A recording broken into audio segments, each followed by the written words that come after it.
Di dalam ruang interogasi keempat yang tenang, terdengar seseorang mengembuskan nafas dengan sangat kasar. Itu adalah Ho Il Kyung yang wajahnya sangat basah oleh keringat. Postur tubuhnya saat duduk di kursi terlihat sangat tidak nyaman. Lengannya terkulai. Itu karena bahunya sepertinya sedang terkilir. Tadinya dia merasa hanya tulang belikatnya yang terkilir, tetapi bahkan sikunya pun terkilir. Bahkan gerakan sekecil apapun akan membuatnya merasakan sakit. Bagaimana mungkin aku yang seorang wakil direktur berakhir seperti ini? Di seberangnya terlihat ada Chun Yeon sedang duduk di kursi dengan mata tertutup. Dia terlihat memasang wajah damai, seolah-olah dia sedang bermeditasi. Anak Dajjal. Dia bertingkah seperti itu seakan-akan dia mengatakan bahwa dia tidak sama sekali khawatir setelah menyandraku. Ya, benar. Saat ini Ho Il Kyung yang seorang wakil direktur menjadi sandra bagi Chun Yeon. Wakil direktur biro itu disandra di dalam biro keamanan umumnya sendiri. Dia salah mengungkapkan posisinya. Dia baru saja mengatakan bahwa dirinya adalah sebagai sandra yang sempurna. Chun Yeon mengambil satu sandra, memperingatkan mereka untuk tidak mengganggunya lagi, dan mengusir dua detektif lainnya dan Song Wei Kang keluar ruangan. Dengan kaca di antara dua kamar yang sudah pecah, itu seperti ruang interogasi dan ruang observasi sudah menjadi satu. Lalu Ho Il Kyung melihat ke arah kamera CCTV di langit-langit. Apa sih yang mereka lakukan sekarang? Mengapa mereka tidak segera mengambil tindakan untuk menyelamatkanku? Karena ruang observasi berantakan, satu-satunya kamera CCTV yang berfungsi ada di ruang interogasi. Apakah mereka tidak ingin repot-repot melakukan tugas mereka? Apakah mereka yang seharusnya datang tidak ingin datang menolongku? Perutnya terlihat membuncit karena marah. Dari apa yang dia dengar melalui Song Wei Kang, jelas bahwa tim serangan seluler khusus tim kelima telah menyelesaikan misi mereka dan akan segera kembali. Bahkan jika mereka berada di tembok luar sisi utara kota, mereka akan tiba dalam 40 menit. Tapi mengapa tidak ada kabar dari mereka sampai sekarang? Dia sedang merasakan sakit karena tulang-tulangnya yang terkilir. Tapi lebih sakit lagi melihat Chun Yeon yang terlihat baik-baik saja dan tenang-tenang seperti itu. Lihat saja, setelah aku dibebaskan dari sini, Song Wei Kang, kau akan kupindahkan ke polisi pinggiran dekat gerbang. Amarahnya dilimpahkan pada Song Wei Kang karena dialah yang menelpon wakil direktur ini setelah jam kerja untuk datang ke sini. Sambil menunggu untuk diselamatkan, Ho Il Kyung menatap Chun Yeon. Saat itu sedang larut malam, jadi dia bertanya-tanya, apakah Chun Yeon ini sedang tidur? Chun Yeon bahkan tidak bergerak sama sekali. Menyaksikan itu, wakil direktur berdiri dengan sangat lambat dan pelan-pelan sekali. Tapi baru saja dia mulai bergerak, Chun Yeon membuka mulutnya. Jika kau mengambil satu langkah saja, aku akan mematahkan kakimu agar membuatmu tidak bisa berjalan. Wakil direktur terkejut. Jantungnya serasa jatuh seketika. Dia baru saja bangun, tapi Chun Yeon berbicara tanpa membuka matanya. Ho Il Kyung yang mencoba untuk bangun segera duduk kembali. Chun Yeon memejamkan matanya, tapi dia masih bisa mengetahui gerakannya. Apa sebaiknya aku mematahkan kakimu sekarang agar kau tidak mencoba untuk bergerak lagi? Mendengar kata-kata Chun Yeon itu yang berbicara seperti dia sedang kesal, Ho Il Kyung berdoa agar Chun Yeon tidak bangun dari tempat duduknya. Sebenarnya Apa yang si kunyuk itu lakukan dengan mata tertutup seperti itu? Ada alasan mengapa Chun Ye-won bermeditasi. Dia telah menghabiskan waktu mengatur dan menerima informasi yang masuk ke dalam kepalanya. Ini benar-benar dunia yang aneh dan mengejutkan.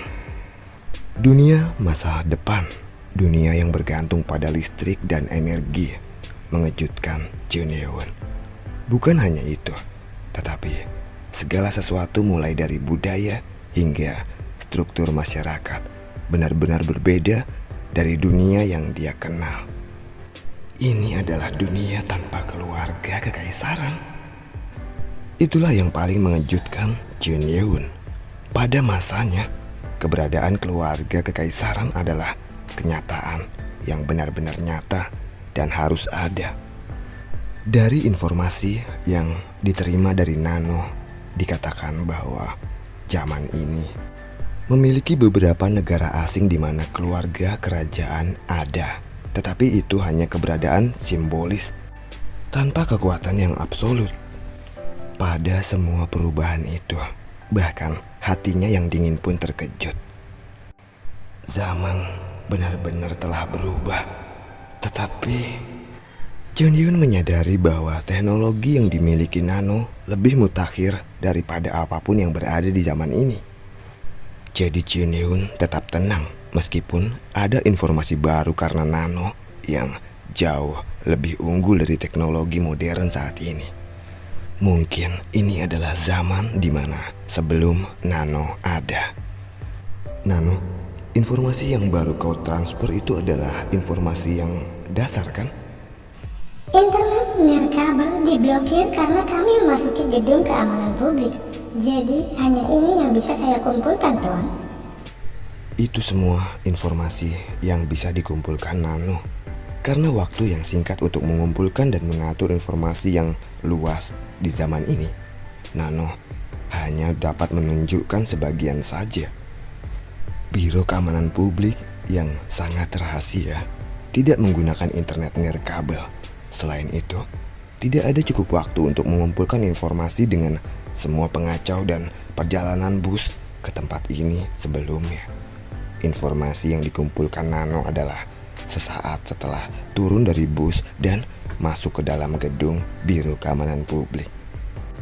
Chun Ye-won meminta Nano untuk mentransfer informasi yang dikumpulkan ke dalam otaknya.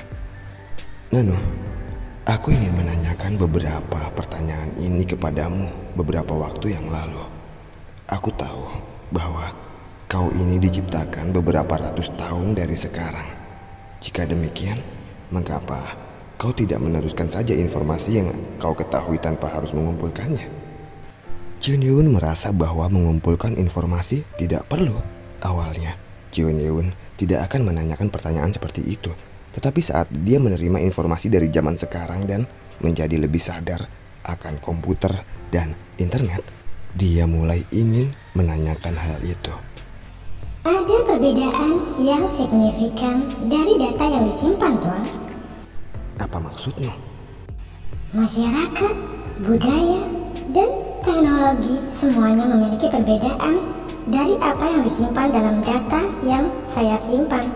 Jadi, saya harus membedakannya. Chun Ye-won masih belum bisa memahaminya. Artinya ini adalah era yang berbeda dari era yang diketahui Nano. Jadi garis sumbu waktu asal Nano berbeda dengan dunia. Chun Ye-won mengerutkan kening. Mengapa itu bisa terjadi, Nano? Pada pertanyaan Ye-won itu, Nano memberikan jawaban yang paling akurat. Ada kemungkinan besar bahwa zaman ini adalah era sumbu waktu yang lain dengan zamanku, Tuan. Sumbu waktu yang berbeda? Mendengar kata-kata Nano itu, Chun Ye-won teringat kata-kata keturunannya. Keturunannya, Jeon Mu-seong, pernah menjelaskan bahwa keberadaannya tidak hilang meskipun masa lalu berubah karena hubungannya dengan sumbu waktu. Dikatakan bahwa ketika tindakan dan keputusan terjadi secara berbeda, dimensi alam semesta terbagi dan sumber waktu berbeda. Kalau begitu, ini adalah dunia yang sama sekali berbeda dengan zamanku dan zamanmu, Nano.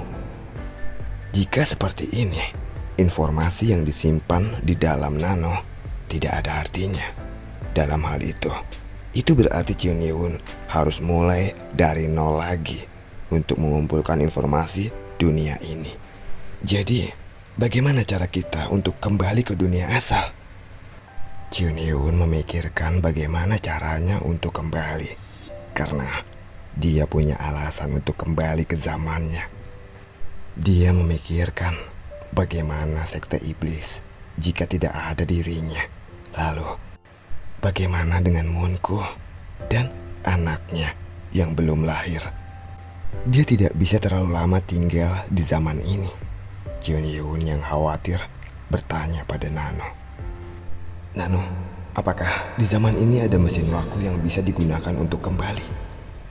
Tapi saat Chiun Ye-won mengajukan pertanyaan itu, dia tiba-tiba membuka matanya dan dia menatap langit-langit.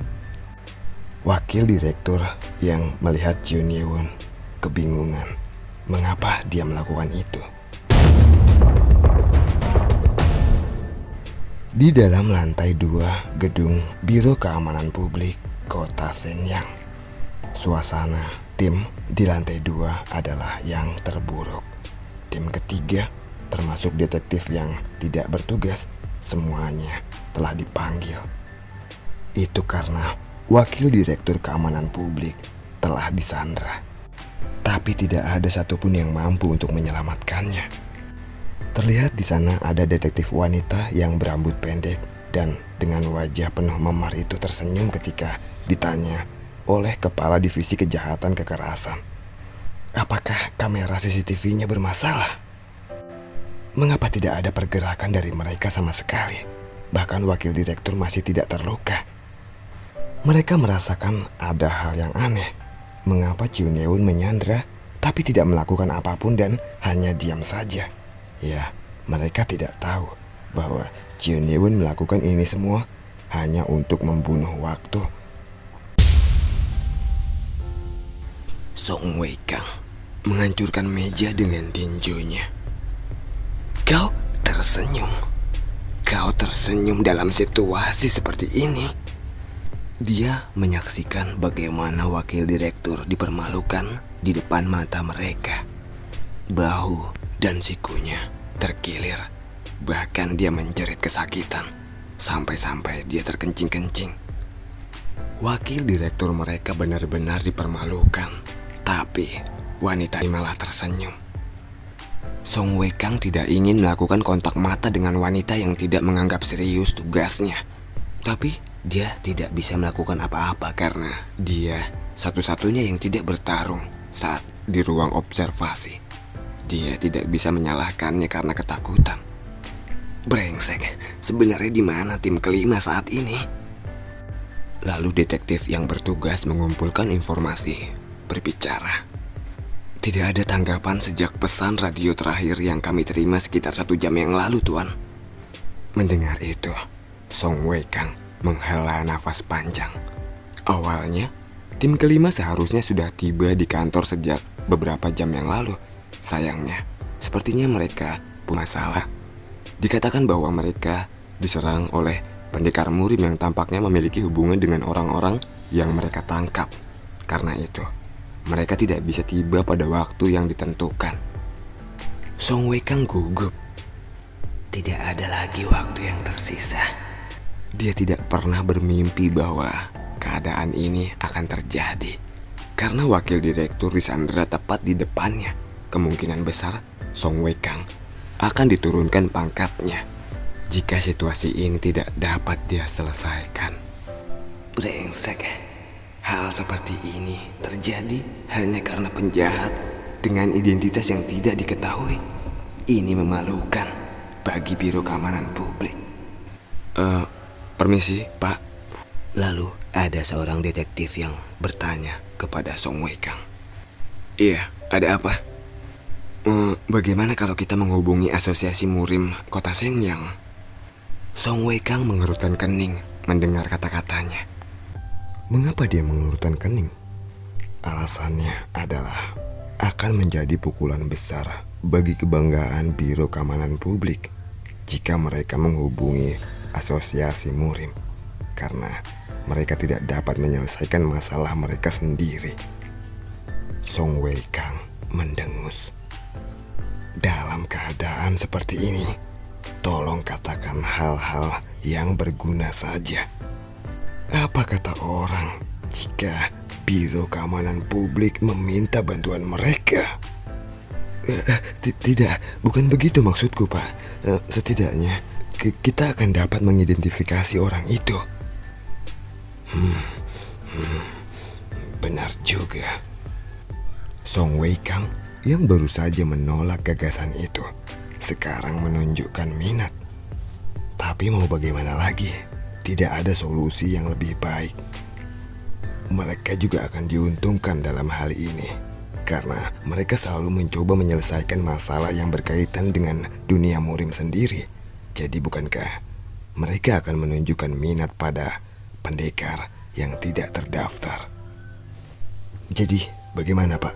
Apakah saya dibolehkan untuk melempar umpannya? Iya, kau boleh melakukannya. Mudah-mudahan kita akan tahu apakah orang tersebut terdaftar di Murim atau tidak, dan apakah mereka berminat tentangnya. Bahkan sepertinya mereka akan keluar sendiri tanpa kita minta untuk kerjasama. Mengapa kau baru mengatakan ide seperti ini sekarang? Seharusnya kau katakan itu dari tadi. Mendengar kata-kata Song Wei Kang, detektif itu mengerutkan kening. Jelas-jelas dia sudah mengatakan ide ini dari awal dan bahkan sempat ditolak olehnya. Pada akhirnya, Song Wei Kang yang berpikir bahwa ide detektif itu benar, mencari kontak Asosiasi Murim Kota Shenyang dan menghubunginya lewat telepon. Lalu, ketika dia menekan nomor telepon Asosiasi Murim Kota Shenyang, dia mendengar nada sambung yang terdengar agak kurang enak didengar. Kami adalah keturunan bangsa Murim, mewarisi kejayaan nenek moyang kita. Sebenarnya itu adalah lagu lama, tapi telah diperbarui dengan versi yang lebih modern dan populer. Mendengar nada dering itu, Song Wei Kang menggerutu. Bukankah mereka ini bertindak terlalu ceroboh? Bukankah lagu ini lebih dari sekitar 30 atau 40 tahun yang lalu? Lagu ini bahkan tidak banyak diketahui publik. Mengapa digunakan sebagai nada dering? Sebelum dia bisa mengomel lagi, dia mendengar suara di seberang telepon. Halo, ini adalah Asosiasi Murim Kota Shenyang. Iya, halo, kami adalah Biro Keamanan Publik Kota Shenyang. Karena jam kerja kami tutup sekarang, kami tidak dapat melayani Anda. Konsultasi telepon kami dimulai dari jam 9 pagi. Bangke. Song Wei Kang sangat marah sehingga dia melemparkan gagang telepon ke atas meja. Saat ini waktu menunjukkan pukul 11:55 tengah malam. Tentu saja ini bukanlah jam kerja. Tidak wajar bagi Biro Keamanan Publik bekerja selarut ini dan bahkan menghubungi Asosiasi Murim. Jadi ketika dia menghubungi mereka, dia hanya mendapatkan hasil yang mengecewakan.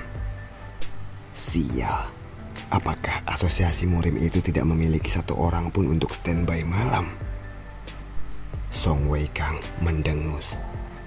Tapi tidak lama kemudian, dia mendengar suara kendaraan berhenti di luar gedung.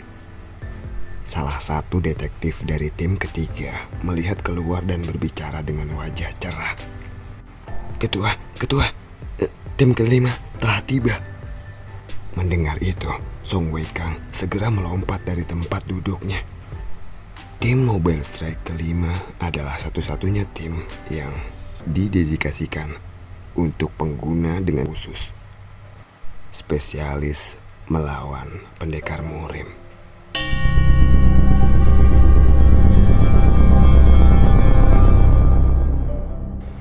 Mobil-mobil bus tim spesial kelima berbaris menuju gedung di sebelah kanan.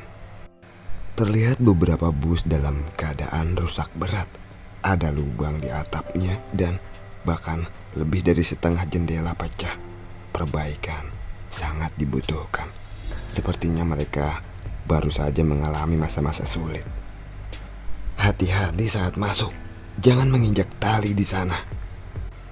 Dari dalam bus, anggota tim spesial Mobile Strike keluar sambil perlahan menggiring para penjahat ke dalam gedung. Penjahat-penjahat itu dipasangkan 2 borgol dengan kemampuan khusus. Ada di pergelangan tangan dan pergelangan kaki mereka. Sedangkan penjahat lainnya yang sedang terluka dan tidak memiliki kekuatan untuk melawan dibawa ke dalam gedung dengan diseret. Lepaskan aku. Tentu saja namanya penjahat tidak semuanya akan nurut mengikuti masuk ke dalam gedung dengan mudah begitu saja. Ada saja yang membangkang. Seorang lelaki botak berotot yang wajahnya berlumuran darah memberontak. Dia adalah Son Mangdal. Dia adalah anggota penting dari sekte kekuatan jahat di Shenyang. Di masa lalu, fraksi kejahatan adalah kelompok yang luar biasa, tetapi sekarang telah berkembang menjadi gangster yang terorganisir. Meskipun berhasil berkembang menjadi sebuah organisasi, akarnya adalah orang-orang murim. Dengan borgol, mereka tidak bisa menggunakan energi internalnya lagi. Namun, sepertinya dia tidak mengabaikan latihan fisiknya. Meski 2 orang petugas mendorongnya, dia masih mampu melawan. Lalu ada seseorang yang menendang perutnya.